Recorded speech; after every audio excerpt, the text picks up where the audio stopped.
Hey everyone, Andrew J. Polk here, host of Talk El Paso, airing live now 4 to 5 p.m. Monday through Friday on News Radio 690 KTSM. We have, of course, been continuing our mayoral election series as we do ever since we've been on air, and we've been having these mayoral elections during our time frame. So we have more of the candidates here for you. Hopefully listen to them, and remember to go out and vote. Enjoy.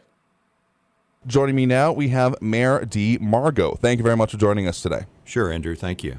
So we have been doing this mayoral series here, talking with all of the candidates. You are, of course, the sitting mayor, but for people who are not familiar with your background, not been paying attention to that, go ahead and reintroduce yourself to the listeners here. Well, I'm really a token by marriage. I came here, I met my wife, a third-generation El Pasoan, on a blind date in college, and chased her for 3 years. She finally agreed to marry me, and we've been, on August the 21st, we're married for 44 years. Adair, as I say, is third generation. We came out, I joined her father in business on March 1 of 1977. I was the fifth employee of the John D. Williams Company, which was just a small, basically mom and pop insurance operation, property casualty, homeowners, the basics.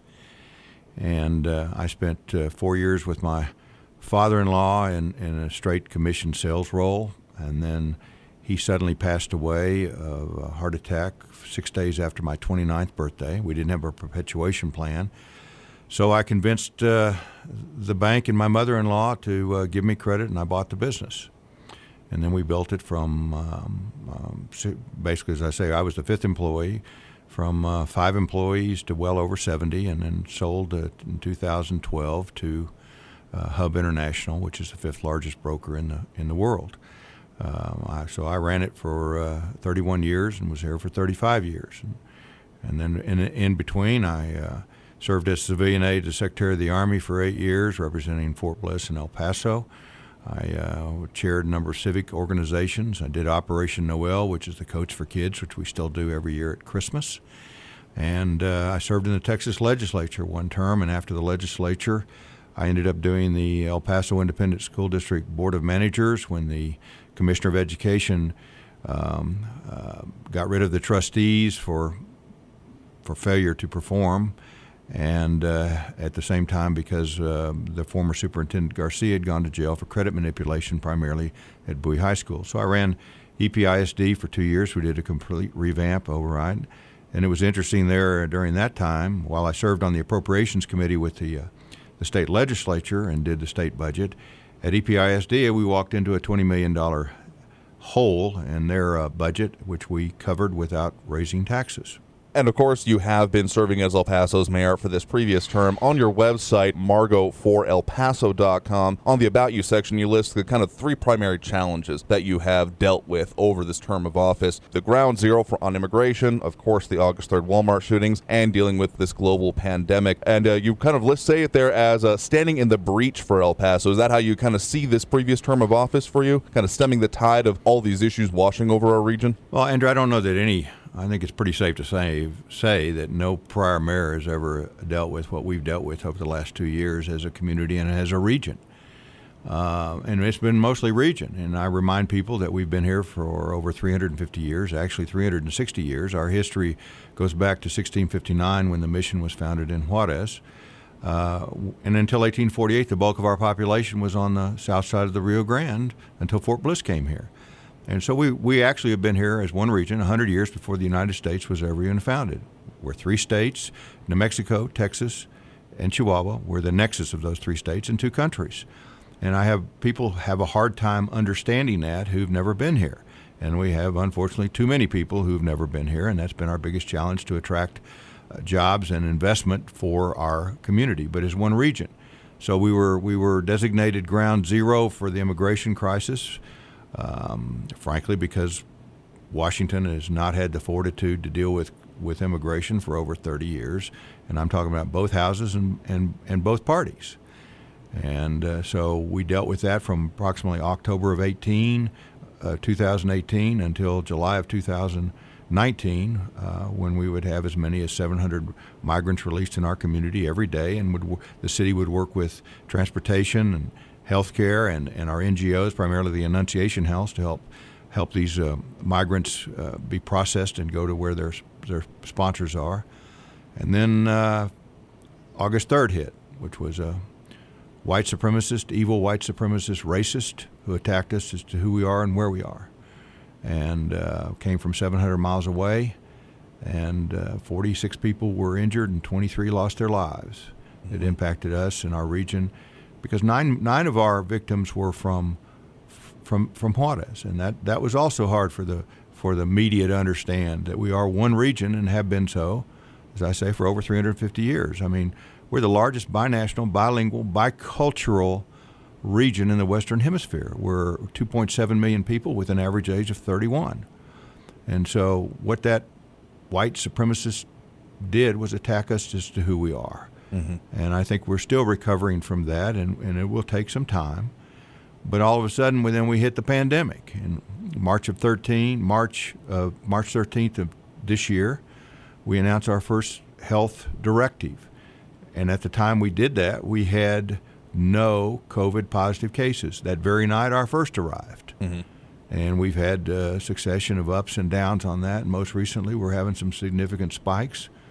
And the the state has announced that we are now a trauma service area that exceeds 15% of our hospitalizations as COVID positive, which puts limitations on us. I tried to preempt that last week when I was doing my directive to limit capacity to 50% and restaurant times. But the governor, the state has come in and will take precedent. They've reduced our capacity to 50%, which we'd already done last week. And there's a limitation on elective surgeries, but they still can be done as long as the hospitals have the capacity.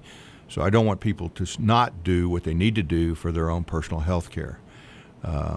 That's been taking a back seat too long, and I think it's affecting us as well. This pandemic affects us financially, physically, mm-hmm. and emotionally, and that's the unequal balancing act that we're having to deal with. And I don't think we're not always doing it as well as I think we could, but we're doing the best we can. If you're just joining us, my guest right now is Mayor Dee Margo of El Paso. If you want to find out more information about him and his campaign, you can visit margoforelpaso.com. So, Mayor Margo, you do have after going over some of the stuff that has happened, you have a few things that you're looking forward to campaigning on for this next term of office. First one being kind of a focus on the city budget. What do you want people to know about, or what do you want that focus to be on that subject? Well, our budget was renewed on our fiscal year is September 1 through August 31st. Our budget was just renewed with a reduction of $16 million, given the pandemic and its impact on us, as well as no tax increase.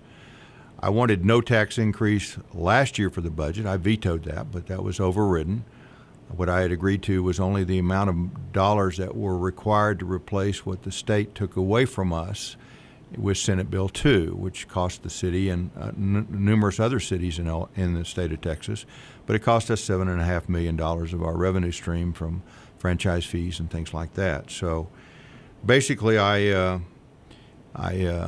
said no, but I was overridden. 52% of our budget comes from property taxes, and 18% is coming from sales taxes. The rest are fees and bridge fees, et cetera. I think next year will be tougher than this year, but it's ironic that the sales tax revenues are holding better than we anticipated. But the biggest problem is that 70% of our tax base is residential, and we've got to do something to change that mix.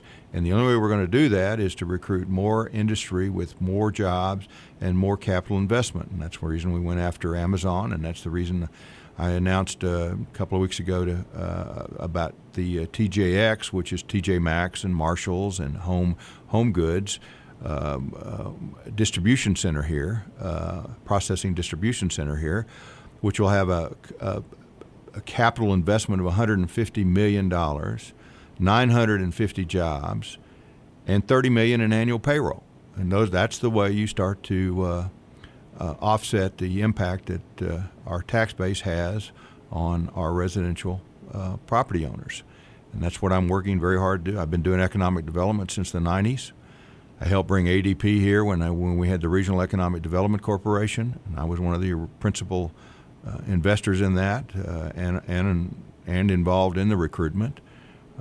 So jobs and capital investment are the key to coming out of this. I do not believe with this pandemic that we're going to be able to, quote, reopen our economy, unquote. I think we're going to have to rebuild it. And the only way to rebuild it is with jobs and capital investment, which we're working very diligently on. And we're actually having better success than I would have ever thought given this pandemic this year. Yeah, it's certainly stymied a lot of efforts. Again, if you're just joining us, my guest right now is Mayor Dee Margo of El Paso. Want to find out more information about what we're talking about here and some of his campaign positions, visit margoforelpaso.com. So some of those other issues kind of wrapped up in your kind of major points going forward here. There's a few things, including one as a national current that's been going on. There has been a rallying cry of defund the police, and that has not necessarily been drawn down to the local level so much, but it has raised questions, and it's had its own impacts on this race here. So when it comes to looking at your budget priorities and setting that and working with City Council on that for a coming term of office, what are your priorities and what are your thoughts on how to address public safety in general? El Paso is ranked as one of the safest cities in the nation. Has been before our August 3rd tragedy and after our August 3rd tragedy. Remember how lauded our police department was during the response of August 3rd a year ago. So what we did this year in our budget was actually increase the police budget by 3.9% or $5.8 million. Part of that's the result of a collective bargaining agreement that we have contractually. Mm. But the bottom line is we only have enough police officers. We have the same number of police officers today we had in 2008.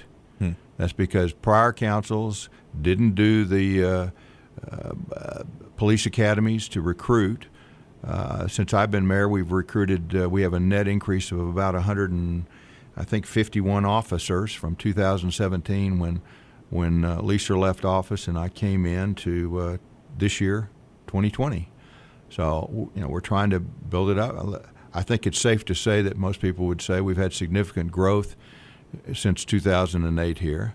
And that was one of the reasons we passed the $413 million public safety bond last November, which I might add to your listeners that includes the operations and maintenance of all the facilities. We need a new East Side Regional Command Center, our largest population area in growth, and there's no police command center out there.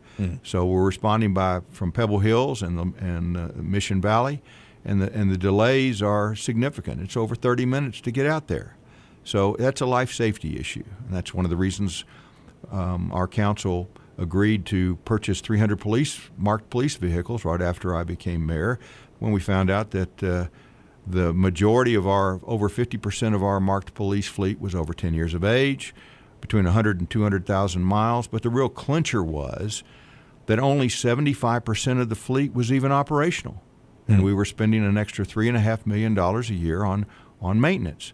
So it was a no-brainer. It's public safety. It's a response. You pick the phone up and you call 911. It's a life safety issue. You want somebody showing up, and we weren't doing that in a timely fashion. There was too much delay, and I felt like we had no choice.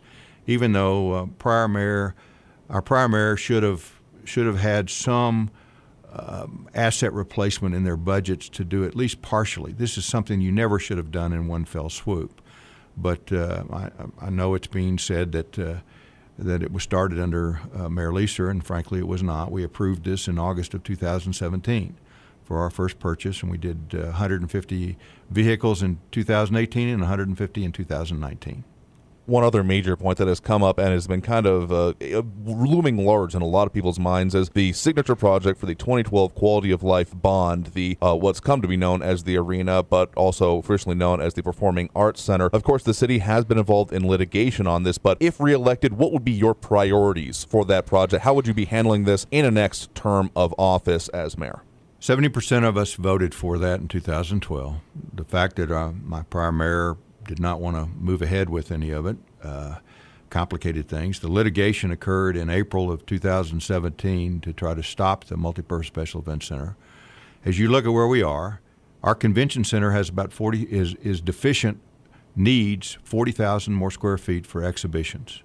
That's an analysis that's been done by a third-party expert a couple of years ago. And the multipurpose special events center would allow us to have more convention space in addition to holding concerts. We don't have a large concert venue here. The Haskins Center is limited. The Coliseum is limited. To go to a large concert, you go to New Mexico State, and we're missing out. And before the pandemic, the greatest revenue driver for communities that had multipurpose special event centers, like we're talking about building, their greatest revenue stream was coming from concerts. Sporting events would be part of that. The Haskins Center was built in the 70s. It will not last much longer. They know that. I would love to have the opportunity to invite UTEP to participate at least some of their games there. We can also do regional NCAAs and things like that. But the bottom line is, we haven't had hotels. We just now are opening the hotels to have conventions downtown to attract the conventions, and we need this space with a multipurpose special event center to expand our convention opportunities to attract sales tax revenues and people coming in from all over the world. We are an international play. We're a regional international play. We're not just a part of Texas and the United States. We're a regional play for the Southern Hemisphere, for Latin America. And that's where some of the businesses that are expanding here, and including Amazon and I think TJX and these others, are looking at us as a regional international play. And we're going after industry to come back from China when they talk about resourcing or nearshoring. I think some of the buzzwords for this is to take advantage of what we have with our maquilas in Mexico and the expansion there. We have 50,000 jobs in El Paso tied to the maquilas in Juarez. The ratio is typically 1 out of 4. So the more we expand in manufacturing, either here or in Mexico. I know some of my opponents are saying, well, we only ought to do incentives for investment within the city limits. Well, that's very limited, nearsighted, myopic thinking, because the jobs, for instance, the fact that Verizon's going to be located in Horizon City doesn't change anything. The jobs are going to come from El Paso. The fact that we have a manufacturing firm that I was working on since 17 relocates, which we'll announce in the near future, to Santa Teresa from Arizona, doesn't change anything. The jobs are going to come from El Paso. So we are a regional economic development area, and that's the way we need to continue to sell it through the city's Economic Development Division and the Borderplex Alliance. My guest right now has been Mayor Dee Margo of El Paso. You want to find out more about his campaign, you can visit margoforelpaso.com. So, Mayor Margo, thank you very much for taking the time to come and talk to us about these issues in your campaign here today. Sure, Andrew, thank you. Thank you to all of the candidates for taking the time to speak with us, and hopefully you'll find this useful as you make your decision at the polling place. Don't forget, early voting goes through October 30th, and then Election Day, of course, November 3rd. We will be bringing you live election night results on election night, being live from 7 till at least 9 p.m. as more of those results coming in, checking on those state, local, and national races on News Radio 690 KTSM. So be sure to join us over there or on our Facebook page, facebook.com/Talk El Paso, where we stream just about everything that we do. So be sure to go over there and give us a like, share, subscribe, and share your comments. We'll be definitely wanting to know what you think. So thanks for joining us. Hope you found this entertaining and useful. I'm your host, Andrew J. Polk.